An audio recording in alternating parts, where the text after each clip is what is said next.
जी ये क्या याराना है जो शुभ रास्ता कह रही हैं, और कुछ मौकों को छोड़ नहीं सकते हैं क्या सियासत के लिए, या सब कुछ पॉलिटिक्स है देश से ऊपर भी? देखिए राकेश जी, सरकार की आलोचना को आप देश की आलोचना बता रहे हैं। राहुल गांधी ने कहीं भी भारत की, हिंदुस्तान की आलोचना की हो ऐसा एक भी शब्द, एक भी वाक्य बता दिया जाए। लेकिन ना, नरेंद्र मोदी जी की सरकार के बारे में अगर कुछ बोल दिया जाता है तो वो हिंदुस्तान की आलोचना है, देश की आलोचना है। इस सोच में बदलाव लाने की जरूरत है पांडे जी, इस सोच में बदलाव लाने की पॉलिटिक्स में बदलाव लाने की नहीं जरूरत है कि विदेश में जाकर देश के लिए जो गौरव का दिन है उस दिन जाकर आप इस तरीके से टिप्पणियां करिए। आपका विरोध है, आप लड़ाई लड़िए सरकार से, देश में रहकर लड़िए ना भाई। देश के लिए आवाज उठाने का दिन हर दिन शुभ है, हर क्षण शुभ है। अच्छा, देश के लिए आवाज उठा रहे हैं, वो क्या अपने व्यक्तिगत स्वार्थ की बात कर रहे हैं क्या? वो देश की बात कर रहे हैं कि देश में जो हमारा डेमोक्रेटिक सिस्टम है वो खतरे में है, हमारे अल्पसंख्यक, हमारे दलित। कौन सा डेमोक्रेटिक सिस्टम खतरे में है? कौन सा डेमोक्रेटिक सिस्टम? हुआ ना उपचुनाव, जीता ना विपक्ष कई जगहों पर, डेमोक्रेटिक सिस्टम खतरे में है। हाँ सुन लीजिए, अभी आपने मणिपुर देखा है, उसकी तो चर्चा करेंगे। अरे राजस्थान भी हुआ है ना, मैं यहाँ पर मणिपुर या राजस्थान पर चर्चा नहीं कर रहा हूँ। नहीं राजस्थान, और ना एक घटना को दूसरी घटना से जस्टिफाई कर सकते हैं आप, तो उधर मत जाइए प्लीज। मणिपुर गलत था, उसकी सबने आलोचना की, लेकिन ये आज मणिपुर की चर्चा करने का दिन नहीं है। बोलने ही नहीं देंगे ना आप? मैं बिल्कुल बोलने दे रहा हूँ सर। तो जवाब लीजिए ना। आपने पूछा कि कहाँ डेमोक्रेटिक सिस्टम फेल हुआ, हमने कहा कि मणिपुर उदाहरण है जहां पर कि 355 भी लगा, केंद्र सरकार के हाथ में। तो मैं इसीलिए पूछ रहा हूँ ना कि व्यवस्था थी। नहीं मैं बिल्कुल इसीलिए पूछ रहा हूँ कि क्या पश्चिम बंगाल भी उसी उदाहरण की कैटेगरी में है? मुझे बोलने नहीं, क्या राजस्थान भी उसी उदाहरण की कैटेगरी में है, हाँ या नहीं?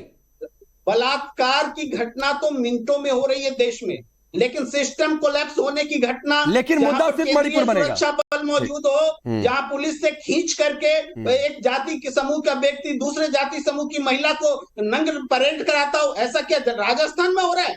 क्या राजस्थान में सरकार उसका साथ दे रही है? अरे राजस्थान के मुख्यमंत्री कह रहे हैं, इसीलिए कह रहा हूँ कि पॉलिटिक्स कर रहे हैं, इसीलिए कह रहा हूँ आप पॉलिटिक्स कर रहे हैं। अवधेश जी, मैं जनरल बख्शी के पास जाऊंगा, लेकिन अवधेश जी एक बात प्रेम जी की, इन्हें मणिपुर दिखाई दे रहा है। एक तो आज मैं मणिपुर, राजस्थान या पश्चिम बंगाल पर चर्चा नहीं करना चाहता। की बात नहीं, डेमोक्रेटिक संस्थान की। अरे तो डेमोक्रेसी बंगाल में नहीं है क्या, या वहां पर काउंट नहीं करेंगे? अवधेश जी देखिए, ऐसा है कि प्रेम जी बता रहे हैं कि शुभ बात करने के लिए हर क्षण अच्छा होता है, तो अशुभ और अमंगल बात राहुल गांधी करते हैं तो उनके लिए हर क्षण शुभ होगा। जब देश के लिए अशुभ और अमंगल बात करना है और उसका समर्थन देने अगर प्रेम कुमार जी इस पर आ रहे हैं, जिसमें इस समय हम बात कर, जिनको इस समय भी उनको मणिपुर और बाकी क्यों दिखाई दे रहा है?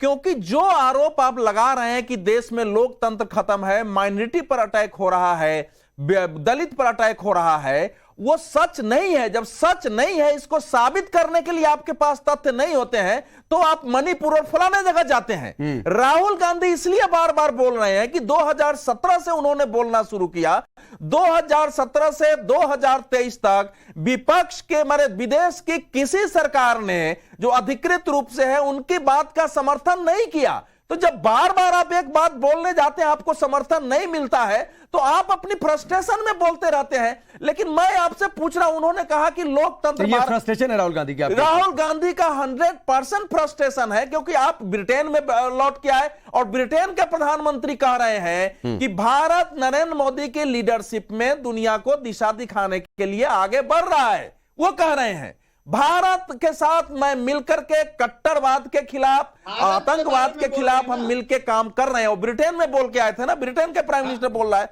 देखिए आज सुनिए भाई, ऐसा है, अब आपने तर्क दिया, मेरा भी तर्क सुन लीजिए। इस समय दुनिया ये कह रही है कि G20 को भारत के नेतृत्व में ज्यादा G20 का डेमोक्रेटाइजेशन हुआ है।